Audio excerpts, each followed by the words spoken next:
my dear students, welcome to all in EVS class. So previous video में हमने हमारा chapter number 7 my home शुरू किया है। अब हम वहीं से चैप्टर कंटिन्यू करेंगे जहाँ पर हमने लास्ट में छोड़ा था।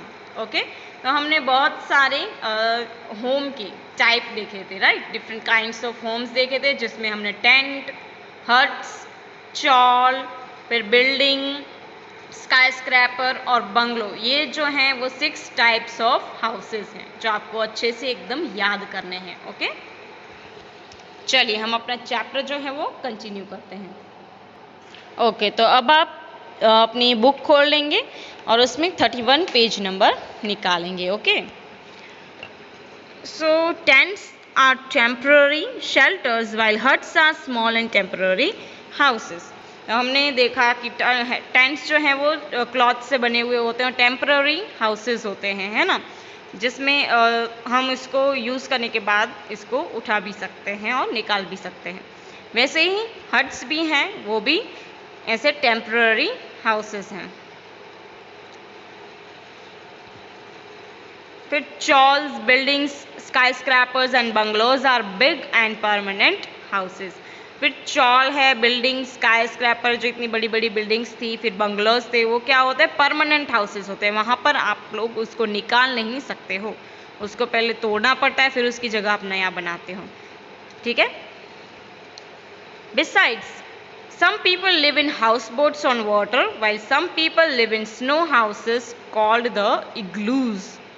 ओके, तो कुछ लोग जो हैं वो हाउस बोट्स में रहते हैं। देखिए, ऐसा हाउस बोट्स होते हैं, बोट में हाउसेस बनाए हुए होते हैं और लोग उसमें रहते हैं। ये ज़्यादातर कश्मीर उस साइड दिखाई देता है। ठीक है। और दूसरा है इग्लूज, बर्फ़ वाली जगहों पर लोग ऐसे बर्फ़ का इग्लू बनाते हैं। ठीक है, ऐसा हाउस बनाते हैं जिसको हम इग्लू कहते हैं।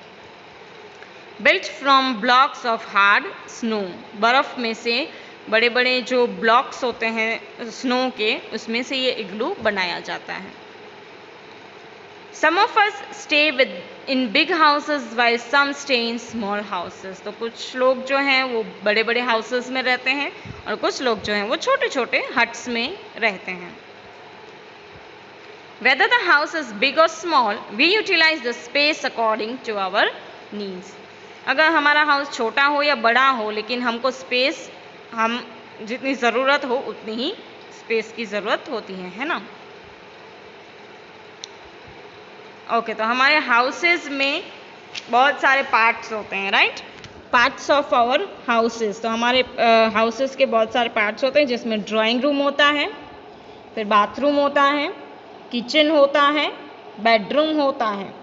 ओके, तो ये सारी चीज़ें जो हैं वो बड़े हाउसेस में होती हैं ना, drawing room, bathroom, toilet, bedroom, kitchen. अभी पार्ट्स ऑफ स्मॉल हाउसेस, छोटे हाउसेस के पार्ट्स कौन से होते हैं। We have a drawing room, bedroom, kitchen, bathroom and a toilet in our house. तो हमारे हाउस में कौन से पार्ट्स होते हैं, drawing room, bedroom, kitchen, bathroom and toilet. ये सारे हमारे हाउसेस के पार्ट्स हैं। Whether the house is big or small, it should have sufficient windows and doors for ventilation. House जो है वो चाहे बड़ा हो या छोटा, लेकिन उसके अंदर विंडोज और डोर्स होने चाहिए। That means the house should be airy and well lit. अभी हमने देखा कि वेंटिलेशन के लिए होने चाहिए, है ना, विंडोज और दरवाजे होने चाहिए। ये किसके लिए होने चाहिए, वेंटिलेशन के लिए। मतलब इसका मतलब होता है कि ताकि घर में हवा आ जा कर सके, इसके लिए। ठीक है। The house should have drainage system to drain out the dirty water. House में ड्रेनेज सिस्टम भी होना चाहिए ताकि जो गंदा वाटर होता है वो बाहर निकल सके। ठीक है। Arrangement should be made to have a plinth at the base of the house so that it does not catch dampness. तो अरेंजमेंट, हाउस बनाने की अरेंजमेंट कुछ ऐसी होनी चाहिए कि उसमें नीचे बेस होना चाहिए। बेस मतलब पाया होना चाहिए अच्छा सा, जिससे कि हाउस में गीलापन ना हो सके, वरना नीचे की जो ज़मीन होती है वो गीली गीली हो जाती हैं, तो वो ना हो इसके लिए नीचे उसका बेस बनाया जाता है, जैसे कि सीढ़ियाँ बनाई जाती हैं। The house gives us shelter, house हमें क्या देता है? शेल्टर देता, रहने की जगह देता है। We are safe in our homes, हम अपने घर में सबसे ज़्यादा सेफ होते हैं। So we should care for the house we live in, तो हाउस हमारे लिए इतना करता है तो हमें भी अपने हाउस के लिए कुछ ना कुछ तो करना पड़ता है, हमें भी अपने हाउसेस की अच्छी केयर करनी पड़ती है। The house should be dusted daily, हर रोज़ हमें अपने हाउस को क्लीन करना है। The rooms should be swept and the dirt should be collected in the bin, houses के हर एक रूम, हर एक पार्ट को अच्छे से स्वैप यानी कि झाड़ू करना है, ठीक है, उसको क्लीन कर देना है, और जो भी कचरा होता है उसको डस्टबिन में फेंकना है। If the floor is of mud it should B plastered with cow dung, अगर नीचे का जो फ्लोर है वो मड का यानी कि मिट्टी का होता है, तो ज़्यादातर ये सब हट्स में होता है, झोपड़ी में नीचे जो ज़मीन होती है वो मिट्टी की बनी हुई होती है, इसलिए उसको काउ डंग से प्लास्टर किया जाता है ताकि वो क्लीन रहे। If the flooring is of tiles then it should be mopped daily, अगर फ्लोर जो है वो टाइल्स से बना हुआ होगा तो उसको डेली आपको पोछा करना है, ठीक है, मोप यानी पोछा। The toilets and the bathroom should be kept clean daily, toilet और बाथरूम को अच्छे से क्लीन रखना है। Once in a week the cobwebs and the dirt collected in the corners should be cleaned, week में एक बार आपको क्या करना है, साइड्स में जो कॉर्नर्स में कॉबवेब्स बनी हुई होती हैं, यानी कि स्पाइडर अपना घर बना देता है, वेब बना देता है, उसको अच्छे से कलेक्ट कर लेना है और उसको क्लीन करना है। The repairs of the house should be done from time to time आपको क्या करना है, घर में जो भी रिपेयरमेंट्स करनी होती है वो रिपेयर कर लेनी है। If some wall has holes or cracks, they should be filled immediately with cement. अगर आपके घर में कोई क्रैक लग गया हो या फिर होल हो गए हो दीवारों में, तो आप क्या करेंगे, उसको अच्छे से सीमेंट से फिलअप करवा देंगे। The house should be kept clean neat and tidy, house को कैसा रखना है, एकदम क्लीन रखना है। Every 4 to 5 years the house should be painted, 4 से 5 years में आपको क्या करना है, अपने हाउस को पेंट करवाना है।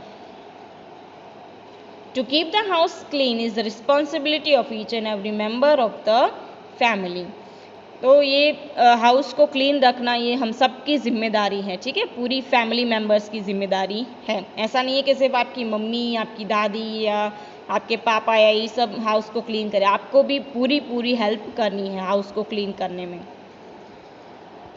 Any work in the house should not fall short. To remove the dirt, to wipe the swab, to fold the washed clothes, to wash utensils, to keep all the things like books, toys, shoes, bags, etc. in their rightful place. अब जो भी चीज़ें हैं आपको क्या करना है, remove dirt यानी कि डर्ट को रिमूव कर देना है, हटा देना है, जो भी कचरा है उसको निकाल देना है, फिर स्लैब को वाइप कर लेना है, फिर अपने क्लोथ्स जो हैं उसको फोल्ड कर देना है, और यूटेंसिल्स जो होते हैं उसको अच्छे से धो लेना है, और बुक्स, टॉयज, शूज़, बैग्स ये सब कुछ अच्छे से उसकी जगह पर रख देना है। You must help your parents in carrying out all this work, आप सबको अपने पेरेंट्स की भी हेल्प करनी है इन सारे वर्क में। In this way all of you can keep your home NEET and clean and in proper order, इस तरह से आप अपने घर को एकदम नीट और क्लीन रख सकते हैं। If all the homes are neat and clean so will be the environment clean, अगर आपका घर ही एकदम क्लीन रहेगा तो हमारा एनवायरनमेंट जो है वो भी एकदम क्लीन रहेगा। This means total environment will be neat, clean and beautiful, इसका मतलब क्या हुआ कि पूरा एनवायरनमेंट जो है वो एकदम नीट, क्लीन और ब्यूटीफुल लगेगा। तो आज का ये जो चैप्टर है हमारा चैप्टर नंबर 7 माई होम, ये हम कंप्लीट करते हैं। Thank you so much all the students and have a nice day to all.